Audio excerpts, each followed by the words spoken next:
The latest installment of Bill's Mock Draft Watch, up to 5.0, which is presented 5.0. by Ticketmaster. On Sean McDermott's 5-0 birthday. That's right, on his Wow, 50th birthday nice. today. Mock Draft Steve, 5.0. nice. Look Here at we that go. symmetry. Let's go. Wow. Look at that symmetry Yeah. there. Joining us, as always, to handle the tabulations of Mock Draft Watch is our own colleague, Maddy Glab. And we've seen a shift, Maddy. There has been a shift. Finally, we have moved off of the unanimous wide receiver train.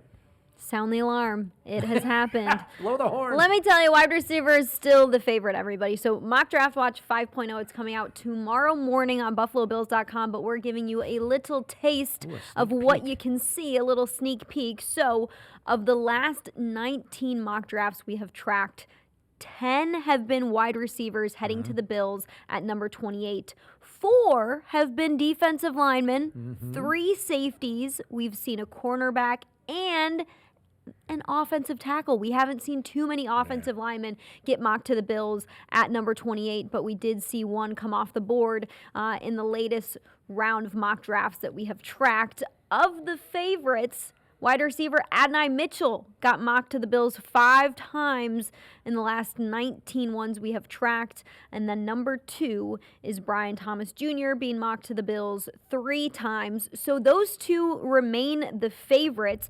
In totality, we have tracked 73 mock drafts since the Bills season has ended. Wide receiver has been by far the favorite, being mocked to the Bills 54 times. Out of the 73 mock drafts that we have tracked. That's way over 50%. 8 defensive linemen and 8 defensive backs. I put safeties and cornerbacks together. So that has been the second favorite position, defensive line and safety, heading to the Bills at number 28. Wide receiver is by far the favorite. Of the 73 mock drafts that we've tracked since Buffalo's season has ended, the favorite names have been Brian Thomas Jr. being mocked to the Bills 21 times at number 28. Then Adonai Mitchell 12 times and Keon Coleman 11 times. So that is where we sit on March 21st. All right, so first question for you, because I'm curious if this has been somewhat of a pattern that you've witnessed through the course of this free agent period. Curtis Samuel gets signed by the Bills last week, and then suddenly we see a drop-off in receiver selections for the Bills at 28. Do you think it's safe to assume with the Mike Edwards signing we might see a similar drop-off, albeit not too many picks went safety, but there were a few. That's probably going to drop off the shelf, too, I would think, at pick 28 going forward. I agree. We've seen Tyler Nubin be mocked to the Bills on the 14th of March. And then yesterday, 2 days ago, TJ Tampa was mocked to the Bills, and Mel Kiper Jr.'s mock draft. And then Joel Klatt of Fox Sports mocked Cooper DeJean to the Bills 2 days ago as well. So it'll be interesting to see how these mock drafts change and shift with Buffalo's new addition at safety, Mike Edwards. I think we'll definitely see a shift. We could see wide receivers and defensive linemen from here on out. Yeah, Right, yeah. probably At least they'll be sprinkled in. Although, Brownie and I haven't talked about it too much today. We've been taking calls and talking, but I'm not off the wide receiver train. Yeah, I'm not either. I still think they need that guy, particularly if one of those dudes is there.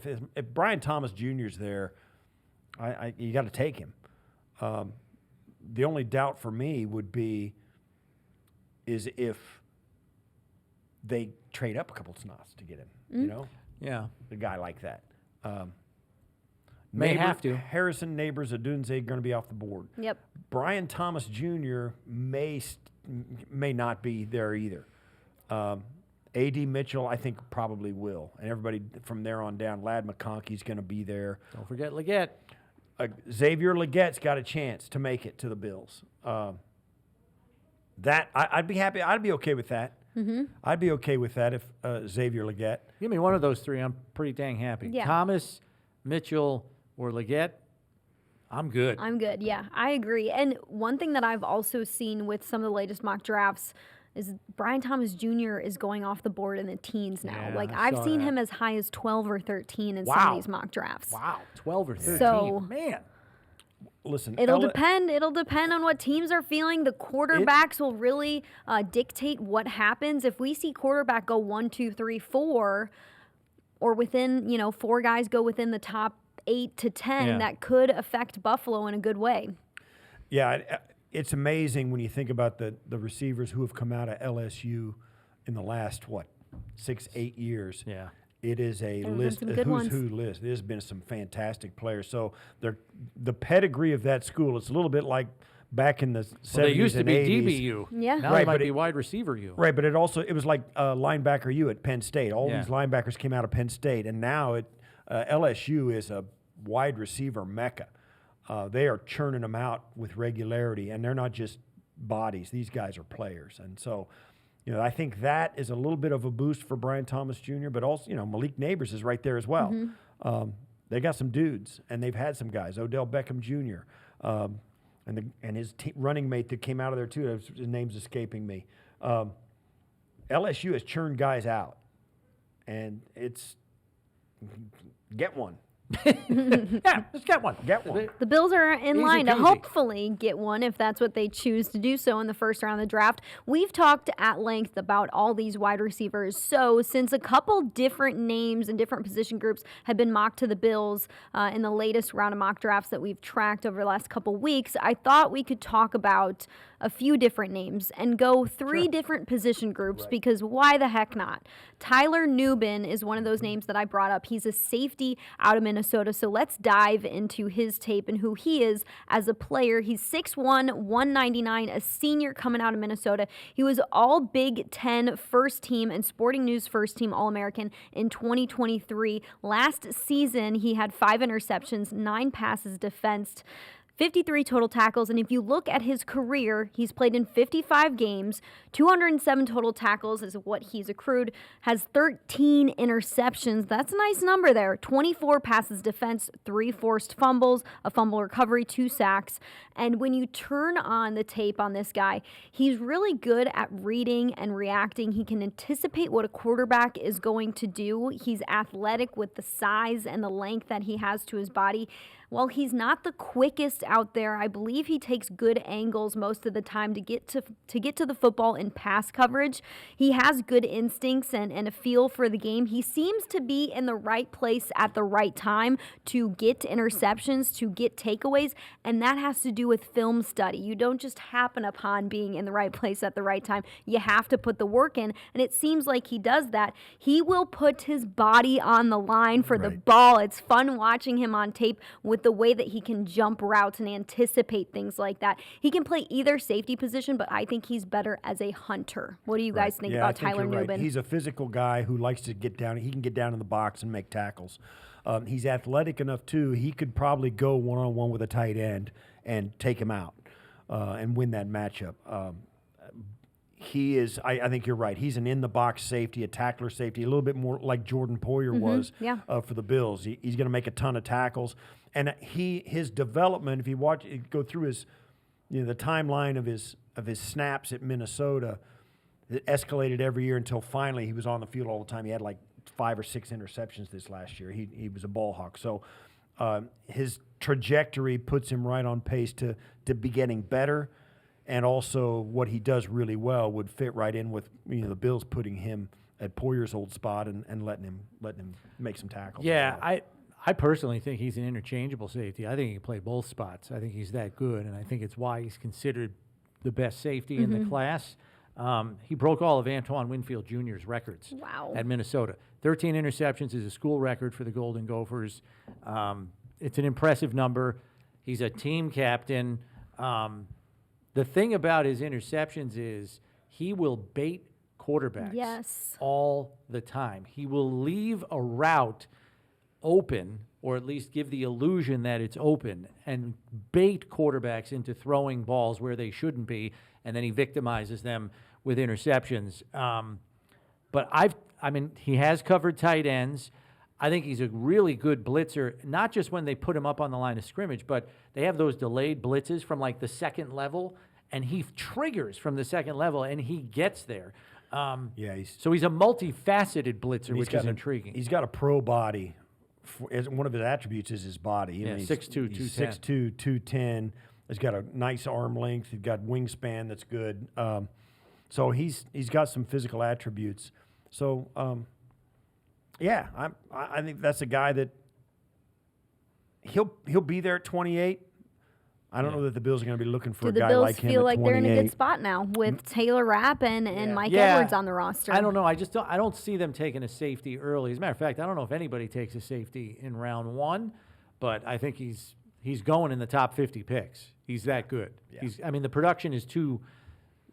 You can't ignore it. It's just it's too compelling, and we know how turnovers change games in the NFL. Which, what do we got? 3/4 of the games are decided by one score or less. If you have a guy that can change the game with a turnover, he's attractive. He'll go in the top 50 picks somewhere for sure. All right, let's move to defensive line and talk about a player named Kris Jenkins out of Michigan. No, he's not the senior director of content here. That's a different Kris Jenkins. We are talking about the football player, Kris Jenkins. He's 6'3", 299 pounds, a junior coming out of Michigan. He was voted as a team captain by his teammates this past season, All-American second team nominee, 44 games played, 32 starts. He ran a 4.91 40 at the Combine. In 2023, he had 2 sacks, 4 TFLs, an interception, a fumble recovery, 36 total tackles. If you look at his career, that number goes up a bit. 4 sacks, 8 TFLs, 112 total tackles. He played against some good competition, obviously winning the national championship,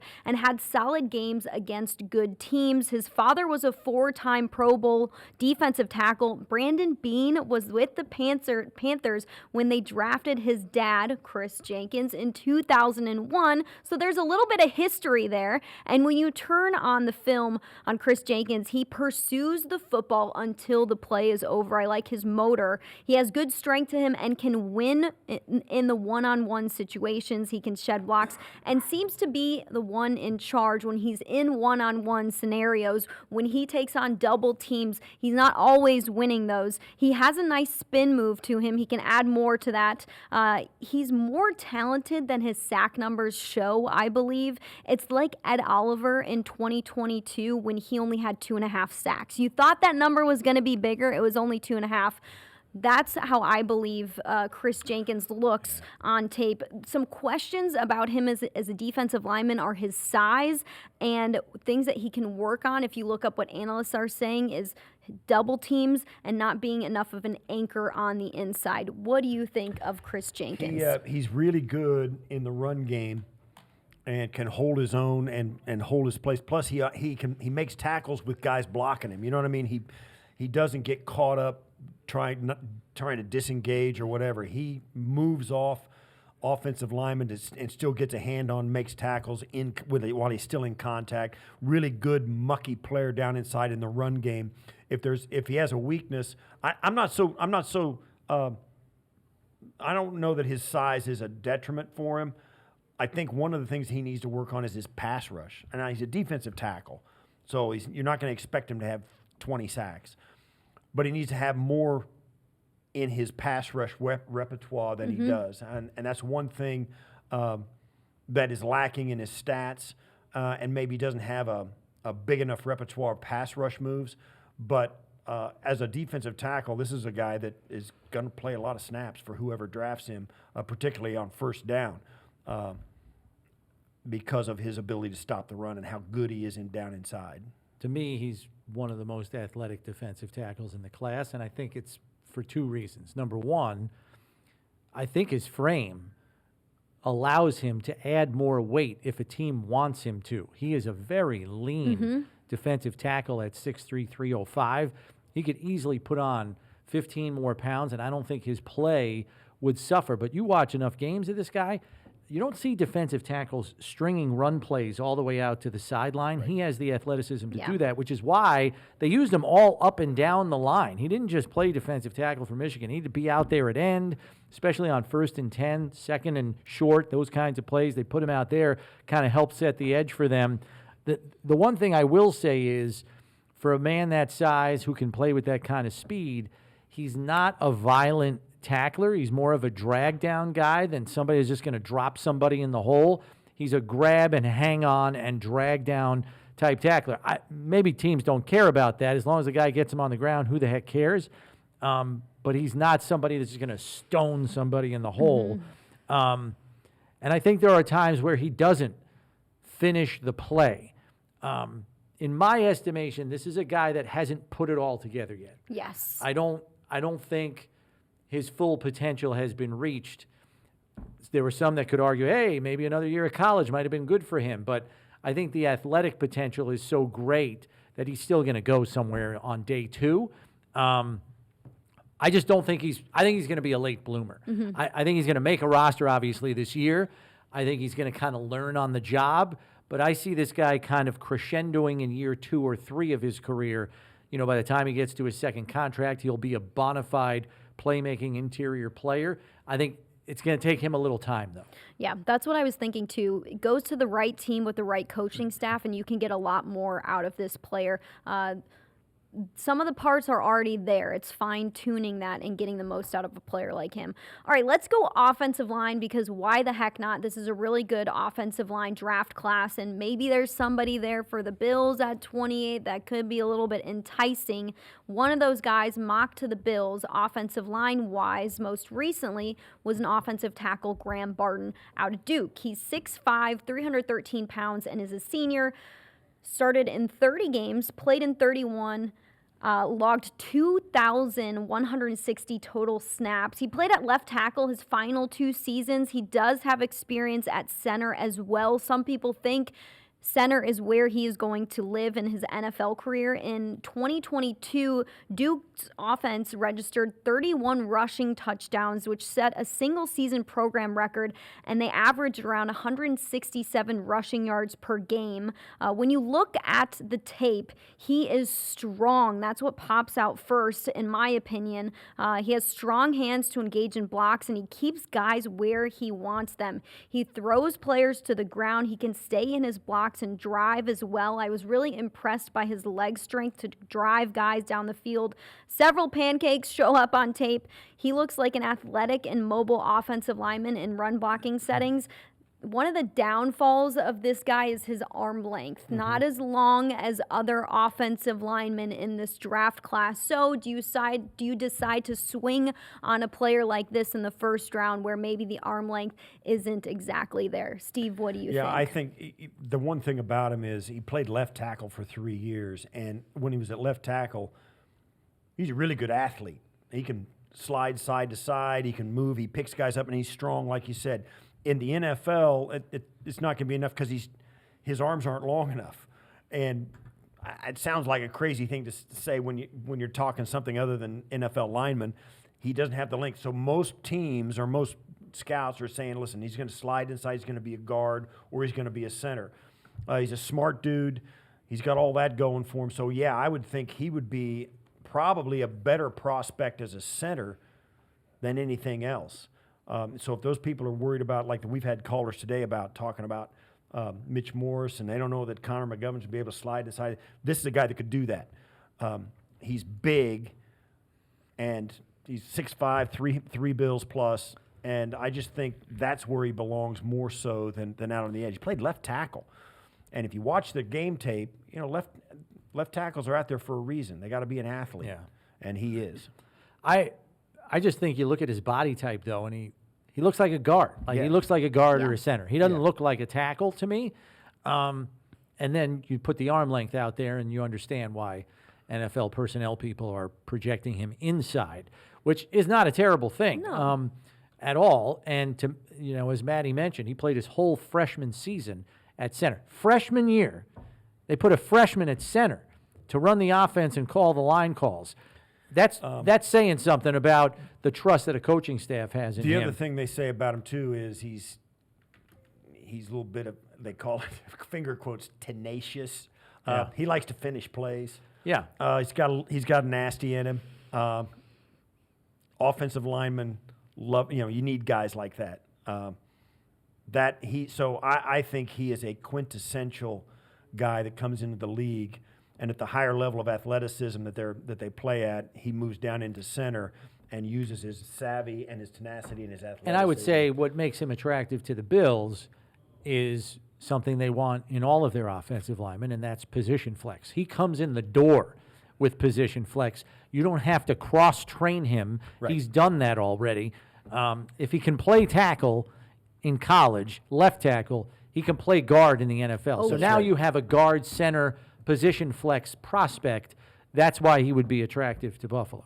That's right. Yeah, he's an intriguing prospect. Buffalo seems, even with what's happened with Mitch Morse and Ryan Bates, the Buffalo has got way more glaring needs than they do at the offensive line. But if they were going to take a guy, he's the exact type of guy. I think he's a day two guy. Jackson Powers Johnson, the Oregon center, is widely considered to be the best center, and they think he's the guy that's got the best chance to go in round JPJ. one more often than not. But this guy's probably the second center off the board. He may be a guy that, he'll probably be there at 60 for the Bills. Could be. I don't think that's a lock. That's where you're thinking. If you're the Bills, Yeah. if you're going to take him, perhaps. and that's where you're going to get him. You're not taking him at 28, but you may get him at 60. And if you're going to trade up to get somebody, you may go from 60 to like 53 to get him. You know what I'm saying? So that's kind of what I'm thinking about him. But I like him. Of the three guys we've spoken about, I think I like this guy the best, even though the Bills really don't have a glaring need for him. Interesting. Graham Barton train over here. All right. Well, let's see. Toot toot, offensive line in the first round, says Steve Tasker. I'll stand beside the tracks and watch that train go by because I think it's cool and it's interesting. I'm not buying a ticket. Yeah. I'm not riding it. Yeah. He'll take a peek. Yeah. I think the Bills will draft an offensive lineman somewhere in the draft, probably day 3, where 9 of their 11 picks are. So the odds are it's going to happen there anyway. And I think, what we've discussed, there are other more pressing positional needs right now, like defensive line. And I still think they got to get one of these receivers in a ballyhooed class. Right. So I think there will be an offensive lineman taken. They need some depth. Bates got traded. Morse was a cap casualty. They got Edwards back. But outside of Vandermark and Alec Anderson, Where's Tommy Doyle at? yeah, in his and recovery? what's Tommy Doyle's situation? Right. So you might need an interior. This guy guy in the Graham draft. Barton is listed as the seventh on one of the websites I'm looking at, is the 7th best offensive tackle off the board. And one of the reasons for that is most people aren't projecting him as a tackle. Right. Because all the other guys on this, they're all the tackles on this are 6'8". Yeah. And And have- 6 of them might go in round 1. Right, and they have arms that they can scratch the bottoms of their trunks. feet without bending over. So, he doesn't fit that category, but he is up there as a tackle in the top 10 of this draft at that position, in a spot that you don't think he's actually going to play that spot. Maddy, thanks for bringing us up to speed. We look forward to Mock Draft Watch 6.0 Next week. in the near future. Oh, yeah. As soon as next week. So thanks for the sneak peek today. You Of can course. find all the numbers and the names at buffalobills.com, where Mock Draft Watch appears each and every week leading up to draft weekend.